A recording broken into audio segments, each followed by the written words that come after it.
नमस्कार, आप देख रहे हैं कश्मीर क्रांति न्यूज। और जिस तरह हमने पहले आप एक भाई से मिलाया था जिन्होंने सही कला से रिसेंटली जेकेपीएससी को क्रैक किया था, और उसी कड़ी में हम एक और युवक के पास आए हैं। ये भी सीमावर्ती सेक्टर अररिया से ही हैं, और इनका नाम विकास चौधरी जी है। और आपने, विकास जी बताइए, कौन से रैंक में क्वालिफाई किया आपने? मैं रैंक 55 रैंक में है। मैं आपको बता दूं कि अररिया सेक्टर जो है ये पाकिस्तान से सटा सेक्टर है, जहाँ पे आए दिन शैलिंग से बच्चों की पढ़ाई जो प्रभावित होती आई है, लेकिन उसके बावजूद भी कड़ी मेहनत करते हुए और परिवार का आशीर्वाद, और खास तौर पर मैं आपको एक बार फिर बताना चाहूँ कि आरजीएन की 4 सभा के जो बुद्धिजीवी आज आए हैं, सबका आशीर्वाद है कि इस भाई ने एक बहुत बड़ा मुकाम हासिल किया। कुछ बातें हम इन्हीं से जानेंगे। सबसे पहले आपको मुबारक है कि आपने जेकेपीएससी को रिसेंटली क्रैक किया है।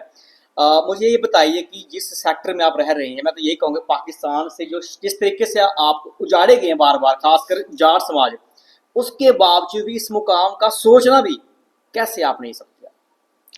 बस मेहनत करते जानी है और एक ना एक दिन सक्सेस ज़रूर मिलती है।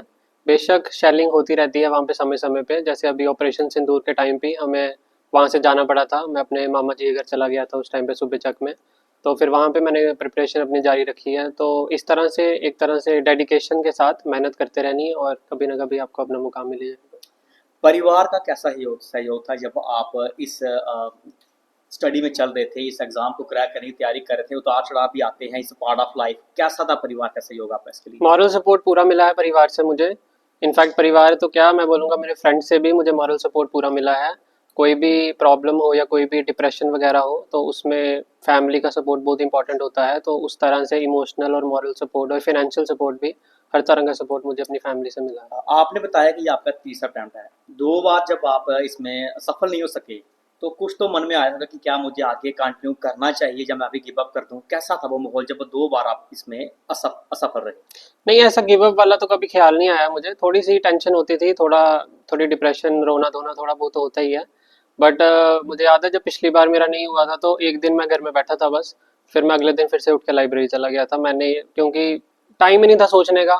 उस टाइम बोल रहे थे कि 17 दिनों में प्रीलिम्स एग्जाम होगा, तो फिर मैंने सोचा कि 15 दिन है मेरे पास प्रिपरेशन के, तो मैं पढ़ता हूँ। तो फिर मैं अगले दिन चला गया था, और जब एक बार आप बिजी हो जाओ उसमें तो फिर नहीं ख्याल आता इन चीज़ों का। जिस तरह आपने बताया कि आपने ये सेल्फ स्टडी की है, और नहीं ऐसे सेक्टर में सेल्फ स्टडी करना, मैं फिर वही बात करूँ कि माहौल ऐसा वहाँ पे नहीं क्रिएट हो पाया, तो कैसे आपने खुद को सेटअप किया कि मुझे इसी माहौल में रह के, क्योंकि अब हमने यही सुना है कि जम्मू जाना पड़ता है, वहाँ पे कोचिंग लेनी पड़ती है, और आपने ये खुद कहा है कि आपने सेल्फ स्टडी की है, तो कैसे आपने ये सब मैनेज कर पाए बॉर्डर्स एरिया में रहते हुए? बिल्कुल, आजकल कोई ऐसा नहीं है, स्टडी मटेरियल की कोई कमी नहीं है। आप बुक्स वगैरह रेफ़र कर सकते हो या यूट्यूब वीडियोस वगैरह देख सकते हो। तो उस तरह से मैंने एक पर्टिकुलर प्लान बनाया, टाइम टेबल बनाया, शेड्यूल बनाया, और उसी को मैंने फॉलो किया है। पहले 1-2 साल तो मैंने स्ट्रिक्टली फॉलो किया, क्योंकि तब मैं बेस बना रहा था, अपना फाउंडेशन बना रहा था इसमें। उसके बाद फिर रिवाइज़ ही करना था। जब एक बार नहीं क्लियर हुआ तो उसके बाद जब फिर से करना तो रिवाइज़ ही करना।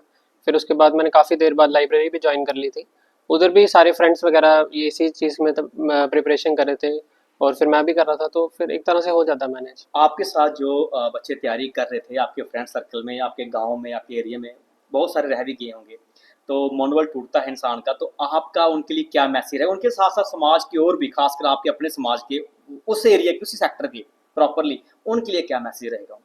मेरा ये मैसेज है कि मेहनत करते रहनी है। मेहनत उन्होंने भी सबने की थी, मैंने भी मेहनत की है। मेरी अगर इस बार सिलेक्शन हुई है तो इसका मतलब यही है कि मेरी आगे काफ़ी देर से मैं लगा हुआ था, तो मेरी थोड़ी किस्मत जाग गई, इस बार तो मेरी सिलेक्शन होगी। उनको भी मेहनत करते रहनी है, करते रहनी है। एक ना एक दिन जब आपके लग जागेगा, और अगर आपकी मेहनत अप टू पॉइंट होगी तो डेफिनेटली आपकी एक ना एक बार सिलेक्शन हो जाएगी। देखिए, ये थे हमारे साथ वो युवा जिन्होंने रिसेंटली जेकेपीएससी को क्रैक किया है। तो कश्मीर क्रांति की तरफ से आपको बहुत बहुत बधाई है। हमारी दुआएं हैं कि आप और मुकाम को हासिल करें। आप हमारे साथ जुड़े रहें, देखते रहें कश्मीर क्रांति।